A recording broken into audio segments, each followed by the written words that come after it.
And yes, Mr. President, your policies are holding back domestic energy production. Your allies on Capitol Hill have actually called on American companies to lower oil production. Remember, they subpoenaed all the companies to come in, and this was the question that they got. Are you embarrassed as an American company that your production is going up while the European counterparts are going down? Congressman, as we have already heard about, demand for energy is going up in the world. Okay, so you're not embarrassed. And do you commit to do anything? I'm just asking an open question. It's not a gotcha question. Do you commit to do anything to matching your European counterparts to try to bring the actual demand of oil production down?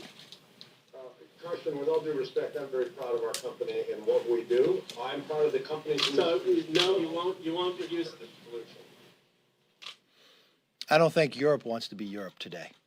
I think they realize they made a mistake. But the leaders on the Democratic Party want to put us in the same weakness and strengthen Putin's hand. Now, as you can see on this graph, the upward trajectory in gas prices started the very day President Biden took office, when we got one-party rule in Washington, D.C. By contrast, Republicans have been warning for over a year that Biden's war on American energy would lead to higher costs at the pump. In fact, I compiled a few clips of just a few of those moments, so let's roll that tape. Stop at the next gas station and take a picture of what gasoline costs. You come back and ask that same question in 8 months. When you're paying more, check the price of gasoline today and tell me where it is in a year. You can thank Joe Biden for that. Go and look at what the price of oil is today and what you paid for in gasoline. I promise you, a year from now, the action of what this president has done has only increased it. The affordability is going to go through the roof. Look what has happened in a short amount of time. They've controlled all. Your gasoline price is up. Biden's created a crisis on the border, and your gas is going up. Remember, gas price today, national gas price, has not been this high since President Biden was vice president. The policies of Nancy Pelosi and Joe Biden are destroying this nation. We got gasoline lines. We got stations that have no gas. We got gasoline in Virginia at $7 a gallon. 6 months of Biden administration, we have the highest gas prices in 7 years. After his policies caused gas prices to skyrocket, he said he would lower the gas price. He hasn't done it. He's even made it worse. And no, not the measly 2 cents the GCCC thinks is lowering it. It's a reduction. He depleted 50 million barrels of oil from our emergency supply and has done nothing to reverse this anti-American energy agenda that he has contributed to despite their costs. We've been warning them all along, just like we warned them at the beginning of their first bill would cause inflation. This is exactly what has happened, and Americans are left paying the price.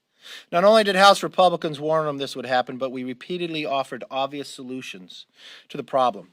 Build the pipeline, increase production and distribution, and fast-track energy exports to our allies.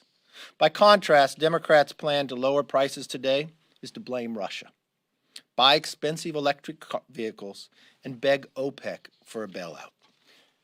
If you look here, you've watched time and again where the Democratic leadership goes after American companies that produce energy to produce less, but ask those countries with dictators and other leaders to produce more. You know, the president said the buck stops with me. Then he says he can't do much about it now. Russia's responsible. His Secretary of Transportation tells Americans to go buy a $56,000 electric car. His State Department wants to buy oil from Iran and Venezuela, trading one dictator for another. And on Capitol Hill, the Democrats' conference chair, Hakeem Jeffries, said rising gas prices have not come up in their caucus meeting. Can you imagine that? They represent millions of Americans, and not one of them have raised the issue that every single household is talking about today. That's costing them more than $2,000. I think they're focused on the wrong issues.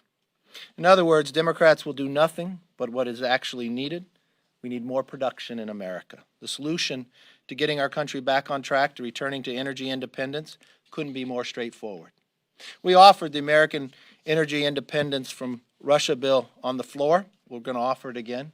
220 Democrats voted no.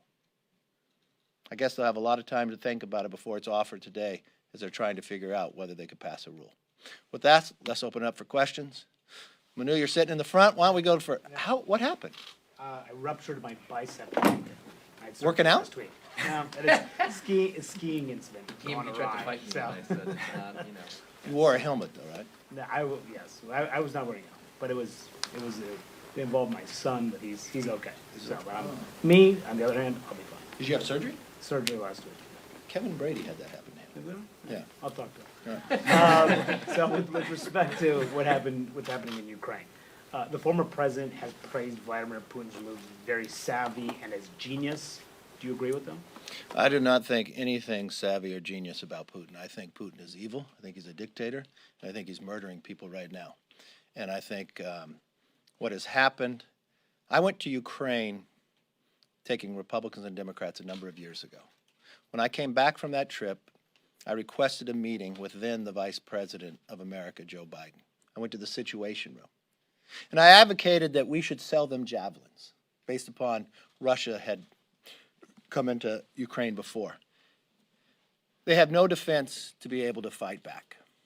The uniqueness of Ukraine is they don't ask for American men or women to come fight for them. All they ask is to be able to supply the weapons that they could defend themselves, defend their own freedom. That administration said no.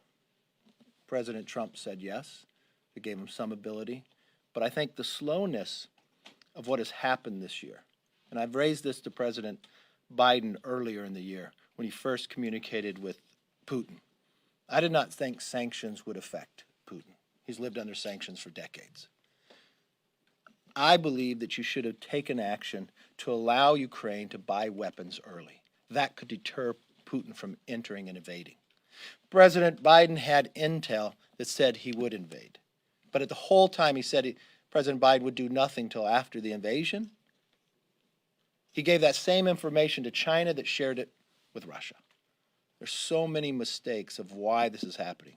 From the way that President Biden exited Afghanistan, losing 13 members of our military, showing Putin a weakness.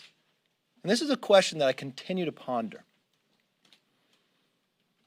He provided them Nord Stream 2 pipeline.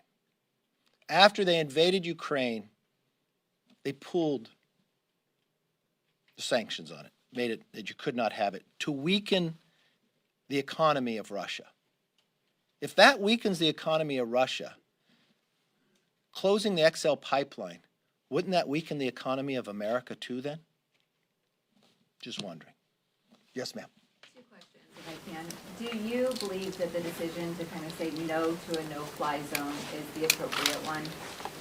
Look, if America goes out and does a no-fly zone, we're entering the ability to enter into the war. I think that would have to raise the question. I think that would have to be debated in Congress.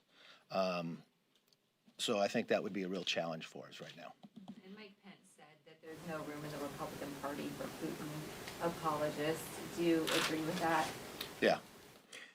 What I would do on your first question, though, I would supply Ukraine with the MiGs.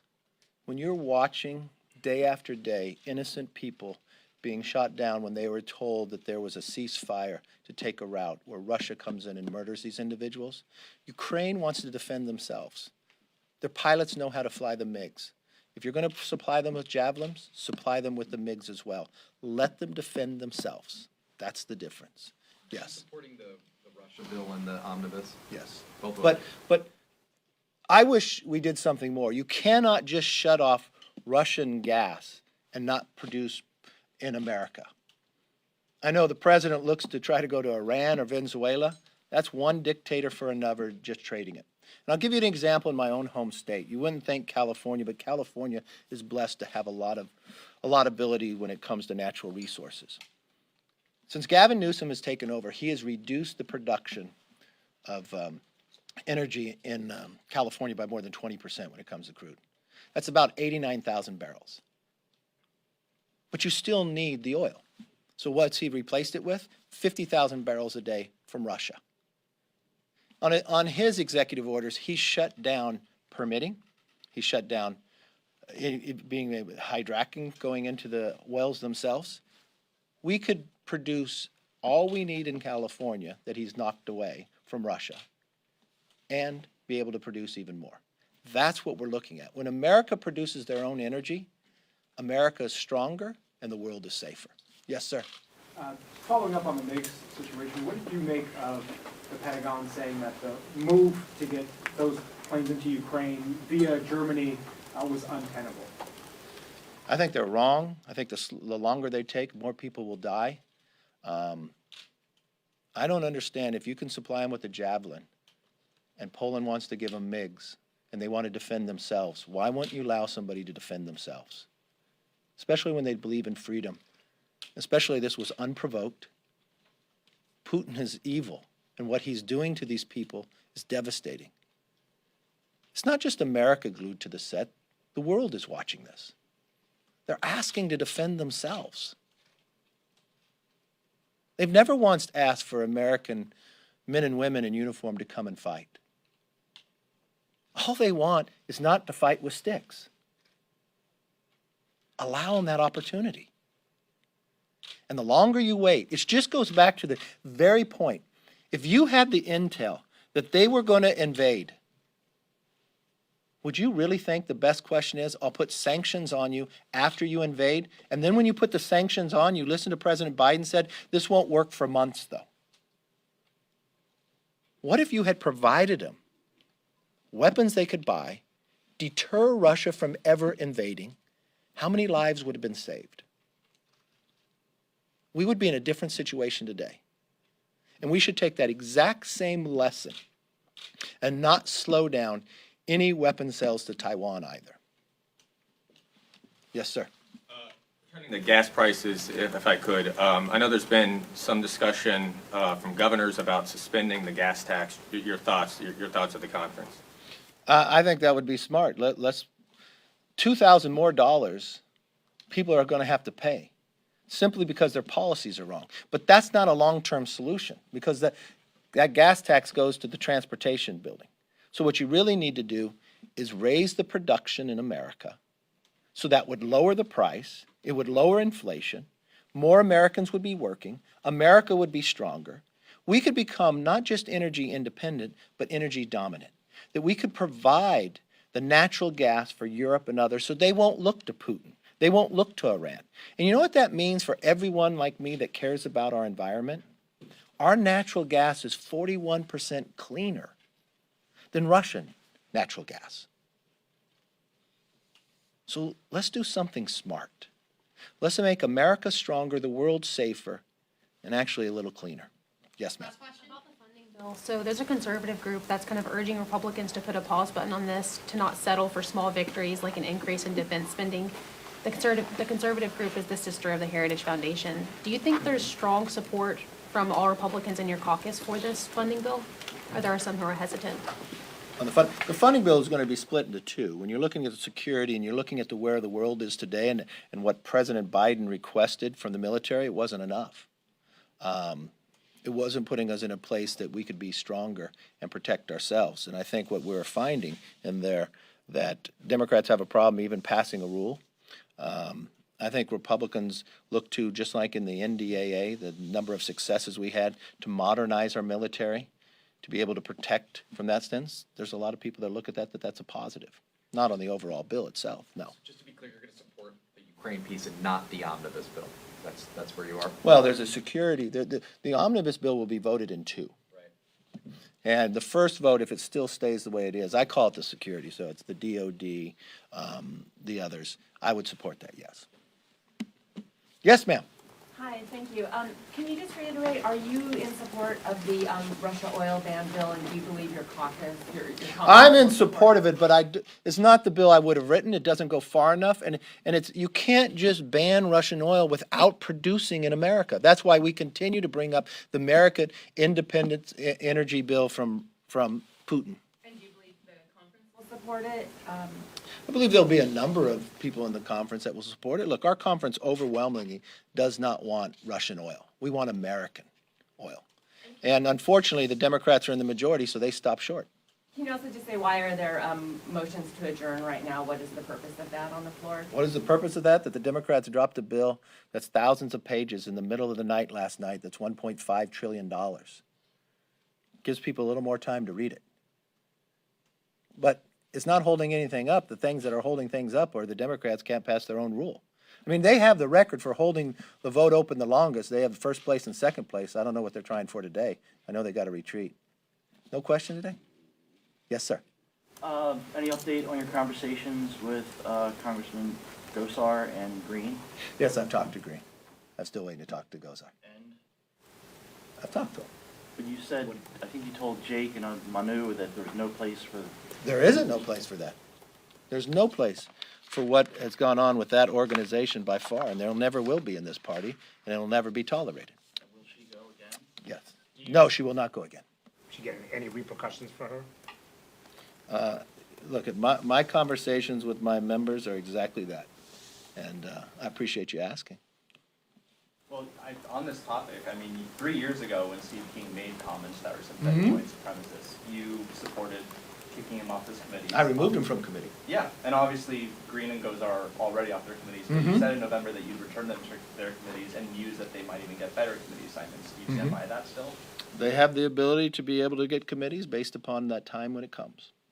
A different question. In oral arguments at the Supreme Court back in December, in the Dobbs versus Jackson women's health case, a Biden Solicitor General Elizabeth Prelogar referred to an unborn baby as a baby. Was she right? Okay, say that again. I'm not an attorney. Go through this. Yes, sir. We're going to debate a Supreme Court case that I wasn't at and what this said. Yes. So back in December, Elizabeth Prelogar, Biden Solicitor General, she made a statement in referring to Justice Clarence Thomas's question, asking what the right was that she was specifically seeking in that case, and she referred to an unborn baby as a baby. Do you think she was right? Okay, I'm not referred to the case. I'm pro-life, so I don't know exactly what you're referring to, but I would always take the life of the child. That answers your question without knowing what you're asking, yes. Other than that, stay safe, stay off the slopes, and hopefully we won't see you later, but it could be a long day.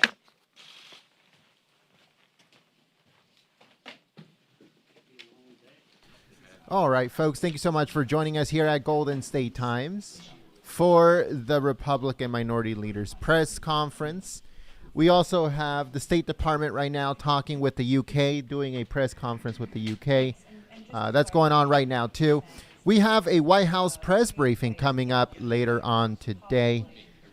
And make sure you guys join us for that. Thank you so much, folks, and we'll see you very soon. Peace. Also, I want to give a big thank you to all the moderators for keeping the chat clean and enjoyable for everyone. We hope that you guys have a blessed rest of your day. God bless every single one of you. And like I said, I hope to see you at the White House press briefing in just a little while. Thanks so much, folks.